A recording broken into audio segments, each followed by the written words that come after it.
Good morning. चलिए आज हम लोग देखते हैं प्लास्टर ऑफ पेरिस होता क्या है। प्लास्टर ऑफ पेरिस क्यों कहते हैं, यह बनता कैसे है और इसकी सूत्र क्या है, रासायनिक सूत्र क्या है। चलिए देखते हैं प्लास्टर ऑफ पेरिस क्या होता है। Plaster of Paris calcium hemihydrate को यानी फॉर्मूला देखेंगे CSO4 1/2H2O को प्लास्टर ऑफ पेरिस के नाम से जानते हैं। अब प्लास्टर ऑफ पेरिस सर्वप्रथम पेरिस में ही पाया गया था, क्योंकि जिप्सम की जितनी भी खाने हैं मैक्सिमम पेरिस में हैं। तो इसे शॉर्ट फॉर्म में POP के नाम से भी जानते हैं। इसे शॉर्ट फॉर्म में क्या कहते हैं, POP कहते हैं। POP के नाम से जानते हैं नहीं, प्लास्टर ऑफ पेरिस। अब प्लास्टर ऑफ पेरिस को बनाने की विधि देखते हैं।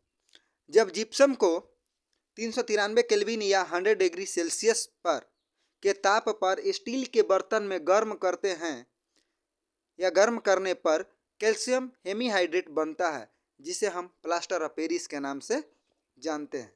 यानी इसका जो गर्म करने की ताप कितनी है, तो वो 100 डिग्री है।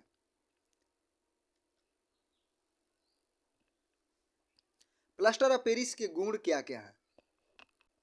प्लास्टर ऑफ पेरिस का गुण देखते हैं।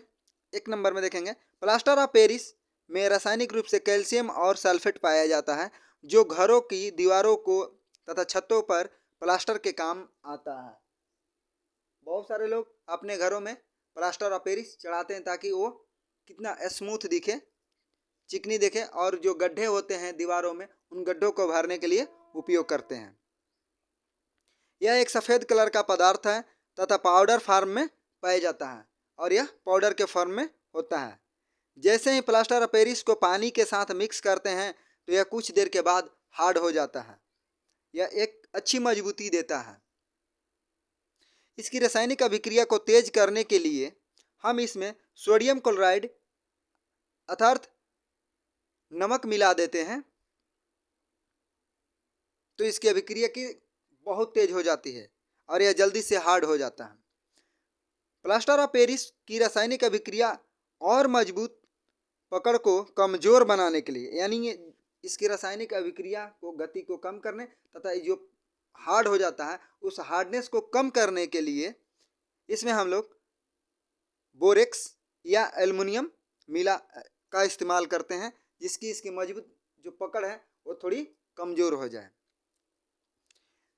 और सबसे अंतिम, ये सबसे बढ़िया बात इसमें क्या है, इसको हम अपनी आवश्यकता के अनुसार किसी भी मोल्डिंग अर्थात किसी भी आकार में हम लोग इसे बना सकते हैं, किसी भी आकार में कन्वर्ट कर सकते हैं, ढाल सकते हैं। सबसे अच्छा गुण है। चलिए देखते हैं कि प्लास्टर ऑफ पेरिस के उपयोग क्या हैं। प्लास्टर ऑफ पेरिस का उपयोग। प्लास्टर ऑफ पेरिस का एक महत्वपूर्ण उपयोगिता यह है कि इसके इस्तेमाल से हम अपने घर में दीवारों तथा छतों के डिजाइन बनाने के लिए उपयोग किया जाता है। आपने देखेंगे अपने छत के ऊपरी भाग में देखेंगे सीलिंग में जहाँ पंखे टंगे होते हैं उसमें डिजाइन बनाने के लिए POP का इस्तेमाल होता है, यानी प्लास्टर ऑफ पेरिस का इस्तेमाल होता है। विभिन्न प्रकार की सुंदर पेंटिंग चित्रकारी में प्लास्टर ऑफ पेरिस का इस्तेमाल किया जाता है। इमारतों में इसका इस्तेमाल कई प्रकार की पेंटिंग को दीवार पर माउंट करने के लिए भी किया जाता है। जैसे कोई पेंटिंग है उसको दीवार पर ही हमको होल्ड करना है, तो उस होल्ड करने के लिए भी हम इसका उपयोग कर सकते हैं, क्योंकि यह चिपकाने का भी काम आ जाता है।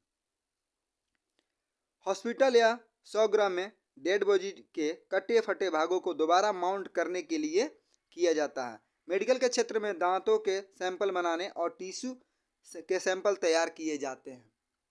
यानी इसका उपयोग इतनी महत्वपूर्ण है मेडिकल के क्षेत्र में। इसके द्वारा कई प्रकार से ऐसे प्रोडक्ट बनाए जाते हैं जिनका इस्तेमाल हम लोग फायर प्रूफिंग में भी करते हैं। यानी यह फायर प्रूफिंग के इक्विपमेंट बनाने में भी प्लास्टर ऑफ पेरिस का उपयोग किया जाता है। हमारे घर के मैक्सिमम डेकोरेटिंग सामान को बनाने के लिए भी प्लास्टर ऑफ पेरिस का इस्तेमाल होता है। चलिए आज के लिए इतना ही, धन्यवाद।